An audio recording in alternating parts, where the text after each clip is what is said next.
નમસ્કાર મિત્રો, મારી યુટ્યુબ ચેનલમાં ફરી એકવાર આપનું હૃદયપૂર્વક સ્વાગત છે। આપણી ઇમ્યુનિટી વધારવી હોય તો શું કરવું, તો આજે હું તમને 3 સ્ટેપ બતાવું છું। 3 સ્ટેપ જો આપણે જીવનમાં અપનાવીશું તો આપણી ઇમ્યુનિટી સિસ્ટમ છે એ પાવરફુલ થશે।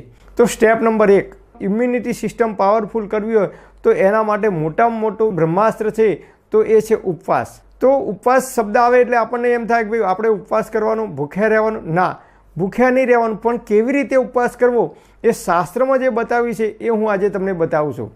તો સૌથી પહેલાં તો આપણે રાતનું જે ડિનર છે, ભોજન છે એ 6 વાગે લઈ લેવાનું। સૂર્યાસ્ત થાય એ પહેલાં આપણે રાતનું ડિનર જમી લેવાનું અને રાત્રે બિલકુલ હલકો ખોરાક ખાવાનો। ખીચડી, દૂધ કે એવો હલકો ખોરાક આપણે ખાઈશું તો એનું પાચન ખૂબ ઝડપથી થશે। રાત્રે 6 વાગે આપણે ભોજન લીધા પછી બીજા દિવસે 10 વાગ્યા સુધી તમારે કોઈ પણ અનાજ કે કોઈ પણ ફ્રૂટ કે ફળ કશું જ લેવાનું નથી, માત્ર તમે પાણી પી શકો છો। તો રાત્રે 6 વાગ્યાથી તે સવારે 10 વાગ્યા સુધી 16 કલાક સુધી આપણે ઉપવાસ કરવાનો છે। તો 16 કલાક જો આપણે ઉપવાસ કરીશું તો આપણે રાત્રે જો હલકો ખોરાક ખાઈશું તો 4 થી 5 કલાકમાં આપણો ખોરાક પચી જશે અને બાકીના જે 10 કલાકનો સમય છે એ 10 કલાક આપણું શરીર છે એ 2 કામ કરે છે।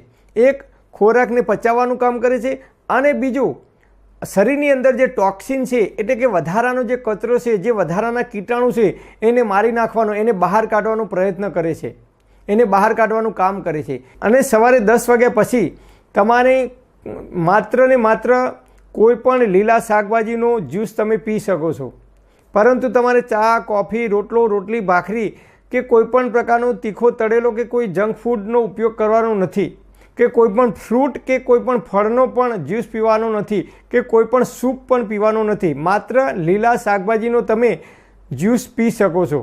સ્ટેપ નંબર 2, સવારે 10 વાગ્યા પછી તમારે માત્ર ગમે તે એક ફળ અથવા 2 કે 3 માત્ર ફળ ખાવાના છે, પરંતુ ચા, કોફી કે રોટલો, રોટલી કે ભાખરીનો ઉપયોગ કરવાનો નથી। તો જો તમે ફળ કે ફ્રૂટ ખાશો તો 3 કલાકમાં પાચન થઈ જાય છે। જ્યારે ફળ કે ફ્રૂટ ખાઈએ તો એની અંદર વધારે પ્રમાણમાં પાણી હોય છે, જેના કારણે તે આપણા પેટમાં ચોંટી જતું નથી કે ગંદકી પણ થતી નથી। અને આવું જો આપણે 1 અઠવાડિયા સુધી કરીશું તો આપણા શરીરની જે ઇમ્યુનિટી સિસ્ટમ છે એ ખૂબ પાવરફુલ થશે અને શરીરમાં જે કંઈ ગંદકી છે એ ધીમે ધીમે ઓટોમેટિક દૂર થઈ જશે।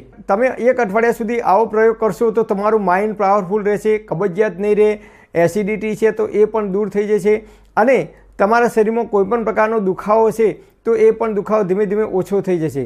હવે જોઈએ તો સ્ટેપ નંબર 3, લંચ ક્યારે લેવું, તો બપોરે 1 વાગ્યા આસપાસ આપણે ભોજન કરી શકીએ છીએ। એ પણ અનાજ દિવસમાં માત્ર 1 જ વખત અનાજ લેવાનું।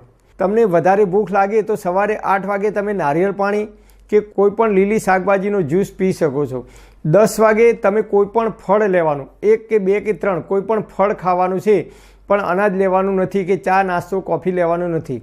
અને બપોરનું ભોજન કરો ત્યારે એની અંદર રોટલી ઓછી ખાવાની અને શાક એ 4 ગણું શાક ખાવાનું છે અને દાળ ભાત પણ તમે ખાઈ શકો છો। લીલા શાકભાજી આવે છે, સલાડનો ઉપયોગ પણ તમે કરી શકો છો। આ રીતે આપણે 1 અઠવાડિયું ઉપવાસ કરીશું તો આપણા શરીરમાં જે કંઈ ગંદકી છે એ ગંદકી ઓટોમેટિક ધીમે ધીમે દૂર થશે અને આપણી ઇમ્યુનિટી સિસ્ટમ ખૂબ પાવરફુલ થશે। એટલે શાસ્ત્રની અંદર પણ હંમેશા ઉપવાસ કરવાનું બતાવેલું છે। તો આ 3 સ્ટેપ આપણે અપનાવીશું જીવનની અંદર તો આપણી ઇમ્યુનિટી સિસ્ટમ ખૂબ પાવરફુલ થશે અને એના કારણે આપણા શરીરમાં જે કંઈ રોગ હશે, જે કંઈ બીમારી છે એ ધીરે ધીરે દૂર થઈ જશે। પણ હા મિત્રો, તમને જો કોઈ પણ પ્રકારની બીમારી હોય કે ડૉક્ટરની કે વૈદ્યની દવા ચાલતી હોય તો તમારે ડૉક્ટર કે વૈદ્યની સલાહ લીધા પછી જ આ પ્રયોગ કરવા માટે વિનંતી। Thanks for watching my video. Thank you.